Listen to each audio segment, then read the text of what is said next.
Өнгөрсөн сарын 3-ны өдөр MyCar компани захирал амнасаа алдсан харамсалтай яриг гарсан мэлээ. Харин энэ талаар өнөөдөр түүний ээж эгч дүү нар нь хэвлэлийн багварал хийсэн юм. Чингэлтэй дүүргийн цагдаагийн газраас түүнийг амиа хорлсон гэж үзэж байгаад тэд гомдолтой байгаагаа илэрхийлсэн юм. Хэргийн газар тайлгач хэвлээдээ 2 хутгалуулж хоолойг нь 3 удаа огтлсон байдалтай байсан мана. Энэ амиа хорлсон гэдгийг болол тэр Чингэлтэй дүүргийн одоо цагдаагийн 1-р хэлтэс дээр яг зүгээр нэг Иргэн Ч Батуулд нас барсан гэх тийм зүйл анги байдгийн байлээ. Энэ нь болохоор амиа хорлсон гэж яадна тийм зүйл анги юм байлээ л дээ. Тэгэхэд биднэрт бол энэ зүйл анги үнэхээр сонсоход чихэнд муухай байна. Энэ хүн чинь ингээд 3 удаа хоолоондоо ингээд огтлуулад 2 удаа хэвлээдээ хутгалуулсан яаж амиа хорлох вэ? Ер нь энэ чинь өвдөлтийн шок гэж юм байдаг юм байна. Хүн ингээд амиа хорлж ийн гэдэг ингээд 3-4 удаа хоолоогоо ирчээ байж ах уу. Энэ бүр яаж исэн чи ямар хүн чи энгийн нүдээр боцсон ч ямар ч тэр цагдаа мөрдөн байцаагч тэр хүний нүдээр биш одоо зүгээр энгийн хүний нүдээр харсан ч гэсэн энэ хэрэг бол ямар ч байсан амиа хорлолт биш гэдгийг хиндэж тодорхой байгаа байхгүй юу. Тэр ихнэр уран цэцгийг нь одоо Чингэлтэй дүүргийн цагдаагийн хэлцээс ч юм уу сэжигтнэр ямар нэгэн байдлаар татаагүй байгаа. Харин бидний хувьд бол яг энэ сэжигтнүүдийг ингээд татаад байцааж өгөөч. Яг тухайн өдөр зөвхөн ихнэр уран цэцэг болон хадмын талынхаа хүмүүстэй л байж байхаа үед энэ хэрэг явдал болсон шүү дээ. Бид нар үнэхээр юу болсныг мэдэхгүй. Зөвхөн бурхан л одоо мэдж байгаа. Яг тэр үйл явдал юу болсныг. Түүнээс хинч мэдэхгүй. Яг юу болсон.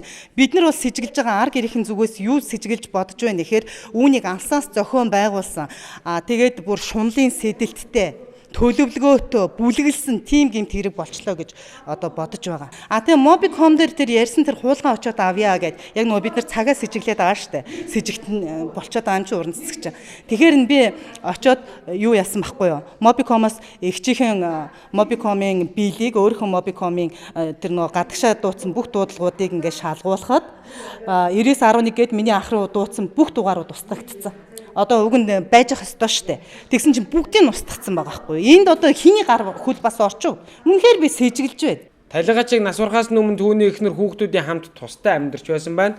Энэ үед талигачийн дүү отхон цэцэг түүнтэй хамт амьдарч байсан бөгөөд талигач гэрт чагнах төхөөрөмж тавьчихсан байна. Чи хоёрын яриаг өглөө ихнэр мэдчихэд байх юм. Ахт нь ямар нэг юм болвол чи араас нь яваараа хэмээн хэлж байсан гэж түүний дүү отхон цэцэг мэдгдсэн юм а. MyCar компани бүх эд хөрөнгө өмч газар тэр 8-ад одоо шинэ машин байгаа дандаа маш үнэтэй. Хамгийн сүүлд ихэд Америкаас оруулж ирсэн Тундрагээд 2 машин байна. Түүний ихнэр нь бүр ичгнүүргөө аваад гараашаас аваад зүгтцсан.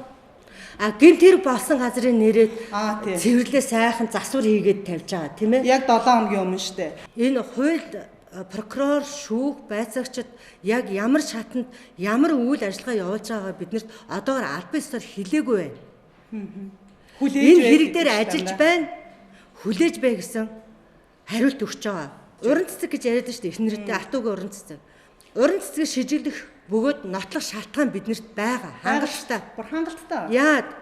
Ямар тааш талигачийн ах дүүс ээж нь түүнийг эхнэрийн шунхаан сэдэлтээр хөнөөсөн гэж үзэж байгаа ч. Энэхүү хэргийг одоогоор шалгаж байгаа юм а.